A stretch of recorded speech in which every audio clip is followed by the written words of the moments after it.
Dark bleatings, everyone. Sorry that this video is going up later, much later than I usually upload on a Saturday. I did have a video ready and it was going to be just a announcement of my current reading challenge. I'm doing a read what you own challenge and I was going to update you on the books I read so far in service of that challenge.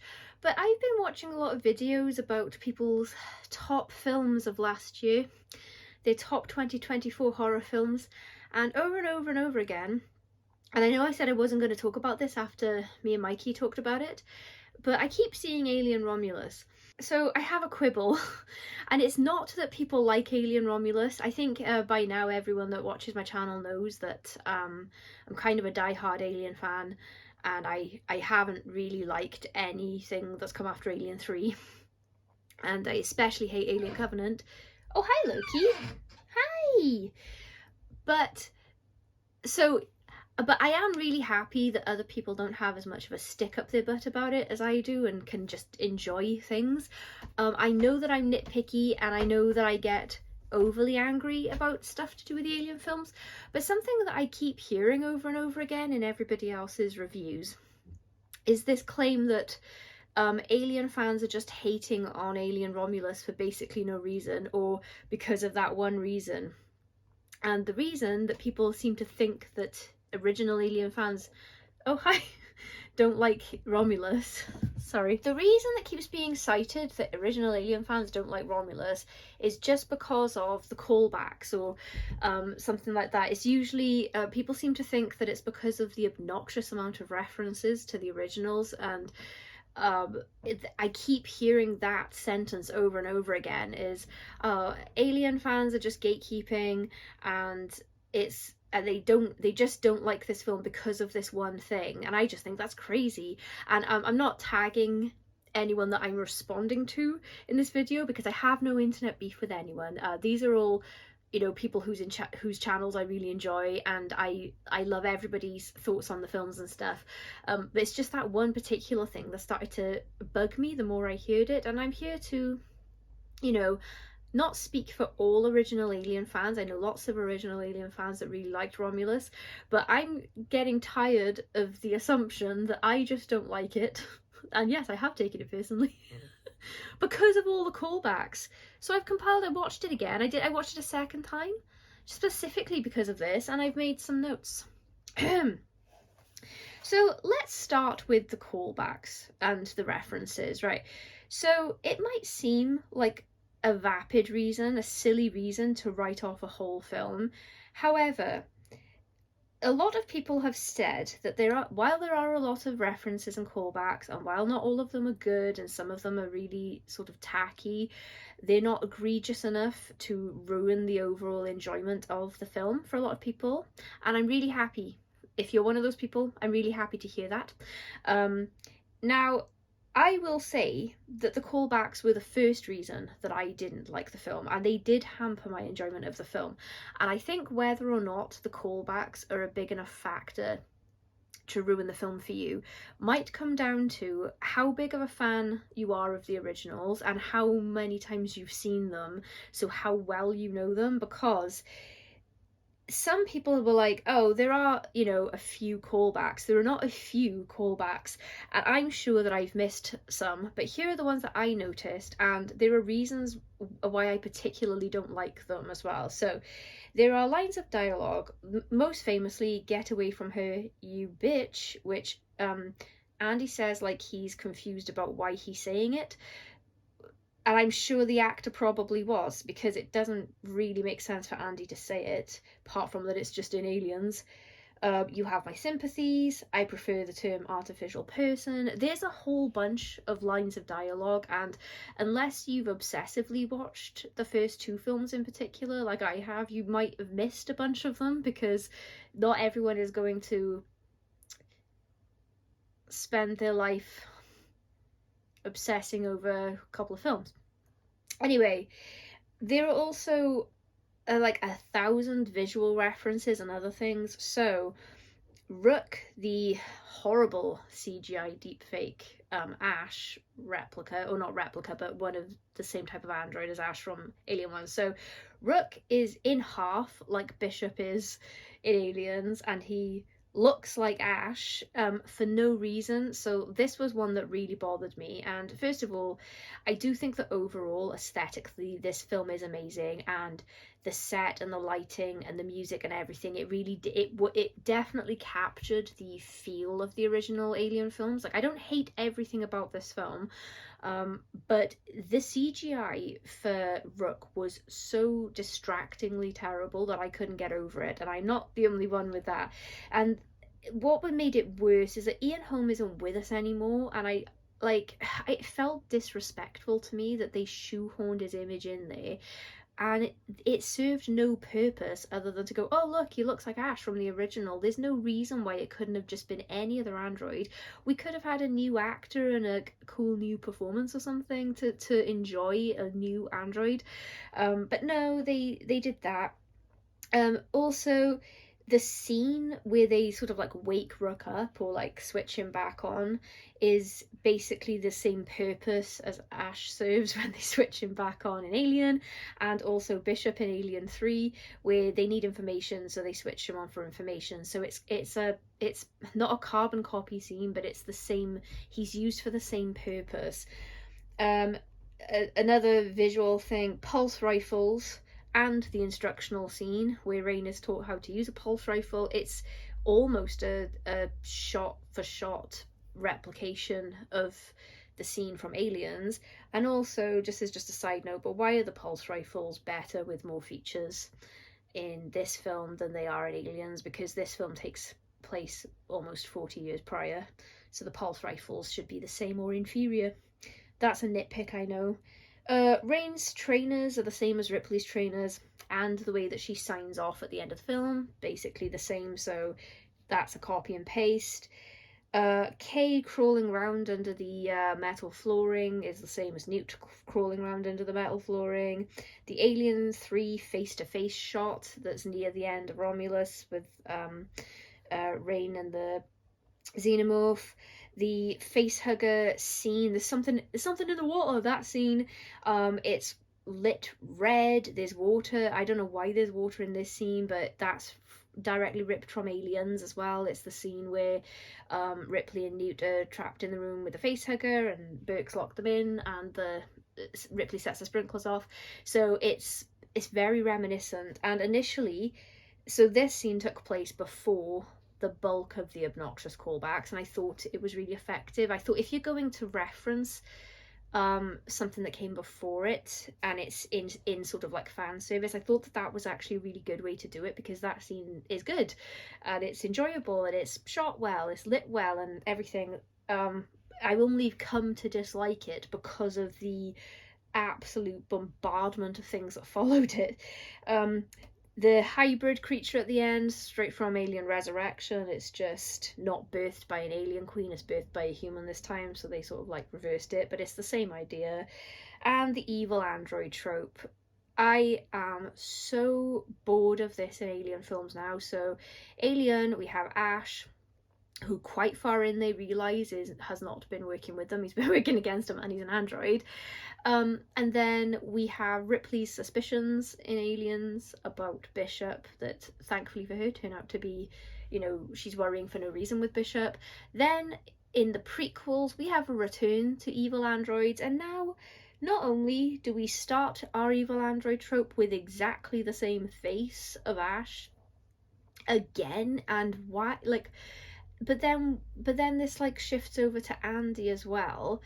There was just no originality. There were so many references. Like, the general framing of a lot of the scenes, the lighting choices, the camera angles, it's mirroring Aliens, and in some places Alien 3. So it's not just references, it's ripping from other films in the genre, to the point where I'll get to that later.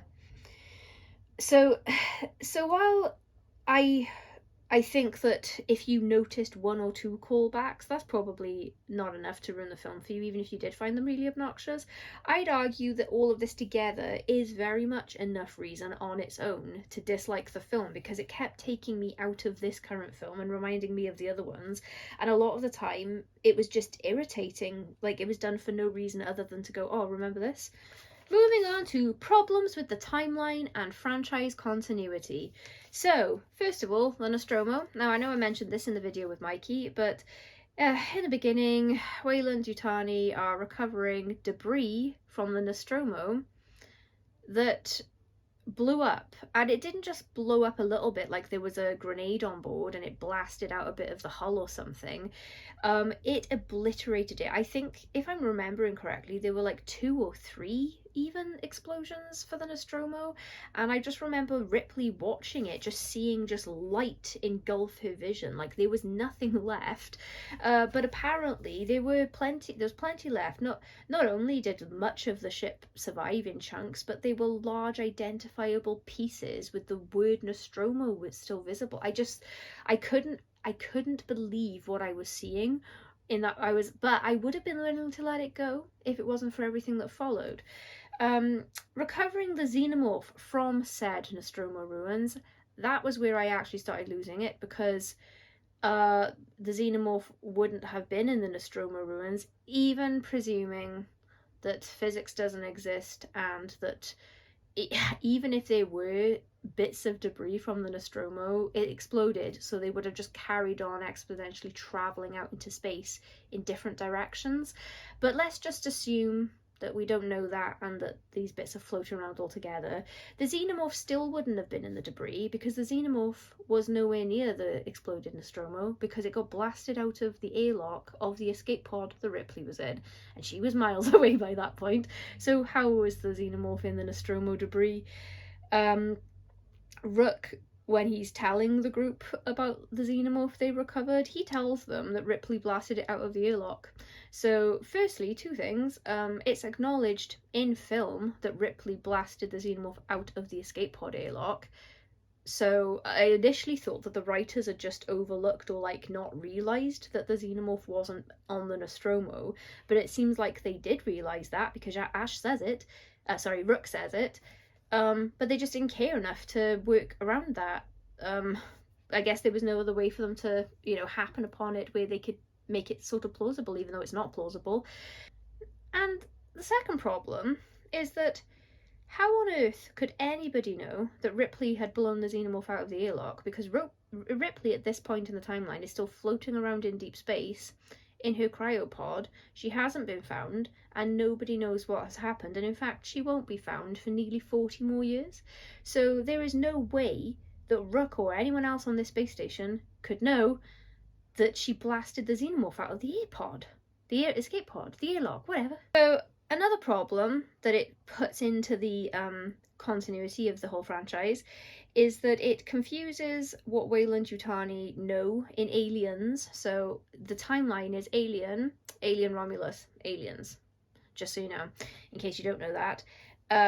So there's a big problem, and in fact the initial premise of Aliens is that Ripley has been found and she is in big trouble with the corporation for blowing up the Nostromo, because they flat out just do not believe her about the xenomorphs. They just don't believe her, and they arrange this trip to LV4 and they don't believe her.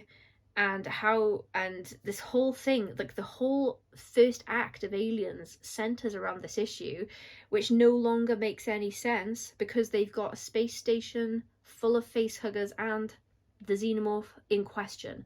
So that irritated me. And if anyone tries saying, oh well, maybe certain bits of the Weyland Corp didn't have all the information, maybe it was top secret and only people on the space station knew, blah blah blah. Yeah, but if people on the space station knew, then presumably when Ripley's picked up, the same department would have been notified. Like, those would have been the people dealing with Ripley. So whatever. Anyway, the gestation life cycle, that was another problem. So in Alien and Aliens, the gestation life cycle is the same. You get impregnated from a facehugger. I think it takes like a matter of days, certainly hours, if not days, but I think it's days, for the chest burst to happen, and then the alien does grow rapidly after that. In Alien Romulus, though, it's minutes. Also, the facehugger that impregnates Navarro isn't dead when they get it off her face, which doesn't make sense because it had already laid its egg, or planted its embryo, or whatever it is. So there's that. And speaking of the facehuggers, how did they make facehuggers without eggs? They didn't have any eggs on board. And yes, they have a lab, but they don't explain this. And I'm not someone that normally needs every little thing explained. I can, suspend my disbelief and just assume it happened off camera. But we have prequels, and David, a genius android, couldn't make facehuggers. And he had more of the source material than the guys on this station did. So that was just a question I had about that. Kind of irritated me a little bit. Problems and annoyances with this particular film, not just sort of in-universe franchise stuff. Okay, some problems with Andy.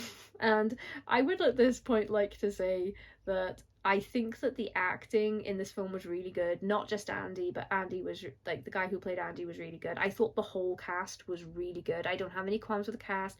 I don't have qualms with the set design. I really enjoyed that they did practical effects. Like, I think that was one of the things that does put Romulus above some of the other films in the franchise. I'm not hating on this to hate it. I'm just responding to the sentiment, the assumption that original Alien fans only hate Romulus because of this one thing. So anyway, some problems with Andy and just general android stuff in this film. So Andy is a part of the mission because they need him for his security clearance to get through certain doors and to get onto the station, right? But this seems to be forgotten in the film until the plot demands it again. So the boys go on board with Andy, and we see him meticulously getting him through these doors and getting him through these clearance. And then when the girls decide to follow, they don't have any issue catching up. So how did they get through the doors that the boys needed Andy to get through? And before anyone says this, the doors were not all opened. I watched closely the second time.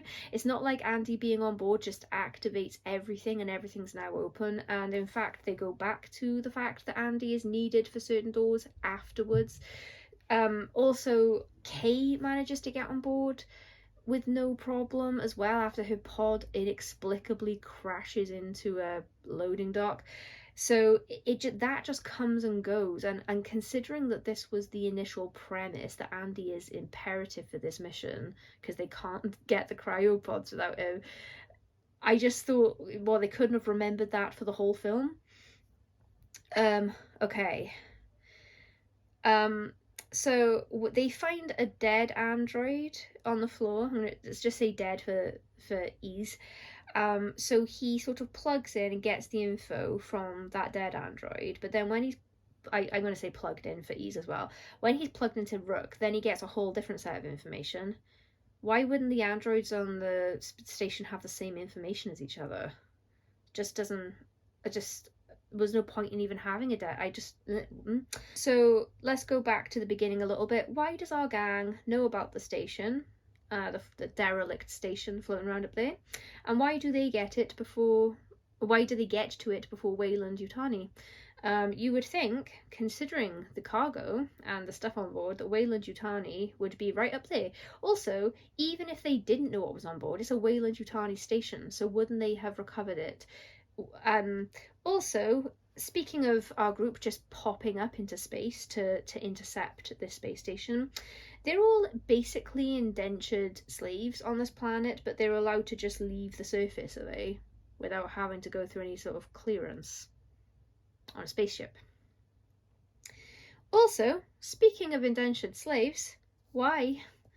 This is a universe where androids exist. I don't understand why they have human miners at all, because wouldn't it be, in the long run, cheaper and easier and less likely to cause problems if they just have androids working in the mines? Like, they don't get tired, they don't need to eat, they don't have to be housed or fed, they don't need medical care. They probably need like a couple of technicians in the event that something goes wrong with an android, but they're all pretty well built, so I don't really understand why they wouldn't just have androids doing these jobs, but okay, whatever. Oh, and also, speaking of, they are miners, so, and Rain in particular states that she's never left the planet's surface, so she's never been on a spaceship, and it just never stopped bothering me that despite this, she seemed to just know what every button on the ship did, and she didn't have problems working anything on the ship. She understood everything the second she saw it. She was able to use everything the second she saw it. And I just thought, but she's a minor. Why would she? I'm not saying that minors can't have any tech skills, but they so firmly establish the world she comes from that it just doesn't seem very likely. Speaking of the ship's controls as well, wasn't Rook hooked up and stopping them at various points? Like, he was just making decisions, blocking them from doing stuff, and then it just seemed like they forgot that Rook was there for some other things. Like, I don't understand why he was allowing anything at all, but whatever. The gravity purge system.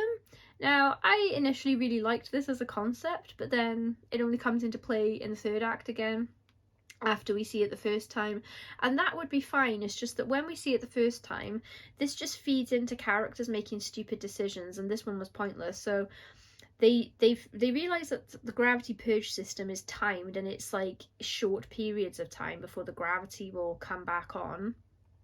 And despite knowing the extremely small window, the one guy just floats into the middle of the room dozens of feet above the air and just hovers around there as if the gravity isn't going to come back. I was practically yelling at the screen. And like that, see, like when you got scenes like that right at the beginning of a film where it's inexplicable decision making, I just, like, it was making me mad before we even got into the main crux of the plot.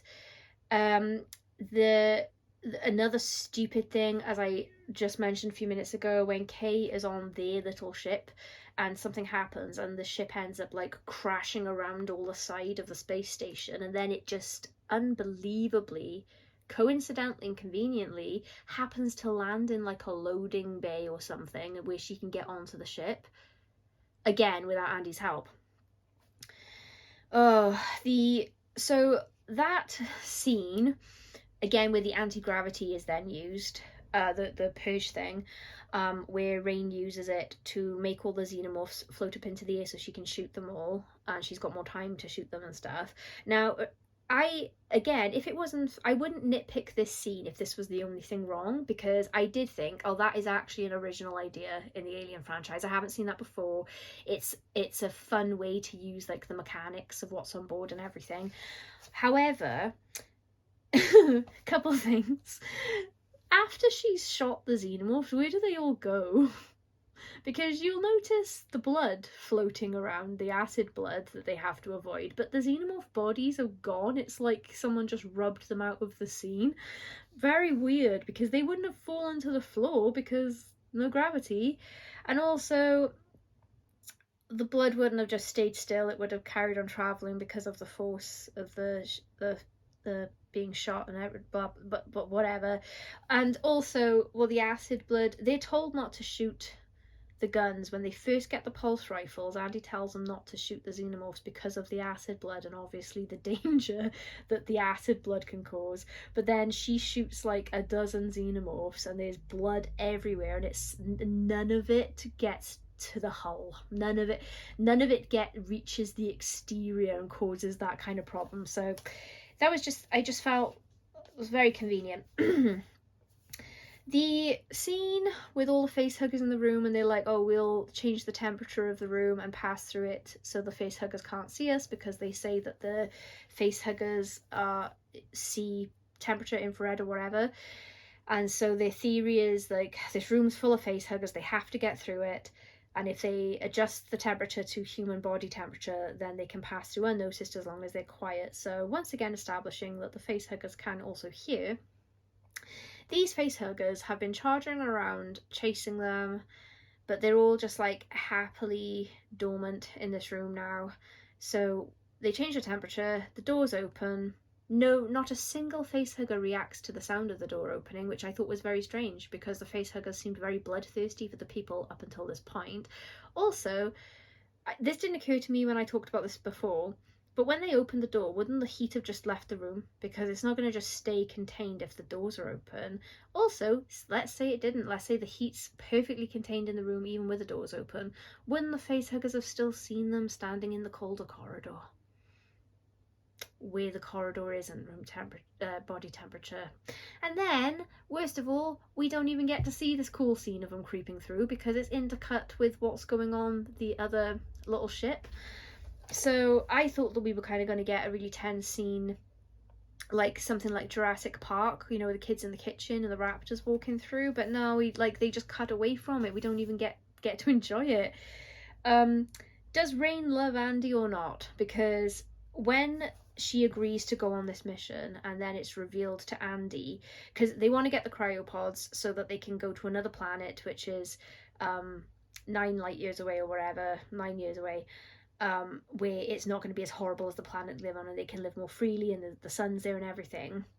But Andy isn't allowed to exist on this planet, so he's going to be sort of decommissioned and switched off and taken away from them. And this is revealed to Andy, and I assumed at this point in the plot that Rain wouldn't have been aware of this and that this is going to be news to her too, but it's too late now because Andy's already on board the ship and they've already found the cryopods and stuff. But she did know. She knew the entire time, so she agreed to this mission knowing this about Andy. So she was quite willing to have him sacrificed to better her life in this instance, but then later on in the film she simply can't bear to leave him behind and she risks her own life to go back for him, and he's not even Andy anymore because he's got a different android's personality in him now. And I was confused about why she'd risk herself when the reason that they're on this station in the first place partly is because she was happy to sacrifice him. So I was confused about the relationship there because nothing's really cleared up on that. There's generally some quite lazy expositional dialogue, and that kind of stuff does wind me up in films with budgets of millions of pounds, with with the crew, the production team and the cast that they had. You've got talented people working on this film, and then you've got these expositional chunks of dialogue, and they're all over the place here, where things are just explained purely for the audience in kind of an unnatural way between the characters. Like, I think it's Event Horizon or something does this, where there's a scientist explaining a wormhole, like, so they fold a piece of paper and you push the pencil through and this is a wormhole, but he's explaining it to astronauts that would know that, like so that's just for audience benefit, and it doesn't really fit naturally into the scenes. And there's just like, this is like I guess it's a minor complaint for a lot of people, but this is the kind of stuff that really bothers me, because scripts go through drafts and there are better ways of doing this, and you don't see this in Alien and Aliens, by the way. So, it's quite possible to write scripts without doing it, but it's just stuff like they get to the cryopods and then the one guy's like, oh, there's only 3 years worth of fuel for the cryopods, and then someone else goes, oh, but it takes 9 years to get to the, like, well, yeah, it didn't need to be reiterated. We already knew. Like, you could have, I think that they'd already discussed that it takes 9 years. Like, that kind of like repetition of like, oh, just in case, we've already said, but just in case the audience has missed, like, wasn't listening. I don't really like being condescended to with stuff like that. Anyway, so that's probably got a bit more personal. And I have my other personal opinion is, even though I liked the facehugger scene, something in the water, I thought that after that, when they get out of the room and the facehuggers are like running around everywhere, I thought, he never interrupts my videos. Sorry. I thought that after, when they get out of the room, there were just hundreds of facehuggers, and I thought that was too many facehuggers. I thought that they kind of spoiled the creepiness of facehuggers by having that many. That's just a personal gripe. Okay, we're moving on to the last points now. Lack of originality. Now, this is where I was actually really bothered by Romulus. So, while I liked the look of it, I thought the whole cast was good, and I know that everyone keeps banging on about the guy that played Andy was amazing, but I think that people are doing a disservice to, like, the actor that played Kay. I thought she was fantastic. Like, it's just round the board really good performances. And once again, I'm not hating on this for the sake of hating it. The reason I'm so bothered is because for the first time, in my opinion, since Alien 3, finally there was an Alien film that felt like an Alien film, and it had all of those like staples right, and then it resorted to just using material that's already been used for the whole film, and there was no originality. There are no original iconic lines, apart from, if you count, there's something in the water, and that's only because of the guy's accent and because it was so overused in the trailer. But there are no original iconic lines. Most of the memorable scenes, I would say every single memorable scene and shot from this film, except for the floating alien blood, are all ripped from other films in the franchise, like the Alien 3 face-to-face shot, Rain just coming through the door with a gun, the wind's blowing her hair, the swirly lights going behind her. Like, all of the iconic shots are mirrored from other films. Plot points, the Kay's pregnancy, that just mirrors the pregnancy in Prometheus, and then the result of the pregnancy comes from Alien Resurrection. The Facehugger scene is taken from Aliens. The evil android thing is from Alien, the prequels, and they used the Ash look again here, so it's not even like, I know that you know, Andy technically then becomes the evil android, but it's Rook's personality, right? The way that it ends, you know, with the, you know, Rain getting into a pod and leaving a sign-off message exactly the same as Ripley. I was just like, that's why I have personally got an issue with this film, and why I can't like it more than I liked it outside of aesthetics and score and performances. Like, I can't enjoy it for the story because there is no original story. It's just chopped from everything else in the franchise. And the really disappointing thing about that for me is because in the first act, when they're setting everything up on the planet with the miners and stuff, I actually really liked that section. I thought that's really interesting because while it had sort of like the darkness and the feel of Alien already for me, this is the first time that we saw this many people, because it's always a small group on a ship or on a planet, or, you know, like somewhere isolated, but it's a small group usually. The biggest group we saw was like or the prison, in Alien 3, I think, but that wasn't like, you know, hundreds of people. That was, you know, few more than usual. And I thought that what was going to happen when we found out that about the derelict station just floating towards a planet, I thought that the station was going to crash on the planet, and then it was going to turn out that there was something on the station. And I thought that for the first time ever in an Alien film, we were going to get a global xenomorph apocalypse. And I thought that we were going to watch, like, actually get to see in real time, like, the downfall of a whole civilization, because in other films we've got to the aftermath, like LV4 and stuff, when the colony's taken out. We don't see it, we go in after. So I thought, oh my god, we're gonna see chest bursts galore. We're gonna see, you know, maybe we'll get to see like the actual growth cycle of a xenomorph, like in real time again, with practical effects. That would be amazing. And then I thought that the way that they were going to be able to fight this was because the miners have got the advantage of like understanding the underground system of the planet. So I thought that they were going to have to go underground, and that everything on the surface was going to be like really messed up, and that they'd have to like figure out what to do with that, and then maybe they'd get off the planet and then get to go to the planet that they wanted to the whole time. And yeah, so I just I was so disappointed that we then went up to a ship and then just repeated everything we've already seen, but with obnoxious interjections with the dialogue and stuff. So in conclusion, I think I can speak for a lot of original Alien fans when I say that we don't just not like it because of that one thing. I don't normally make ranty content or stuff when I'm really annoyed, and for no reason whatsoever. I just thought I'd mention that I have PMS.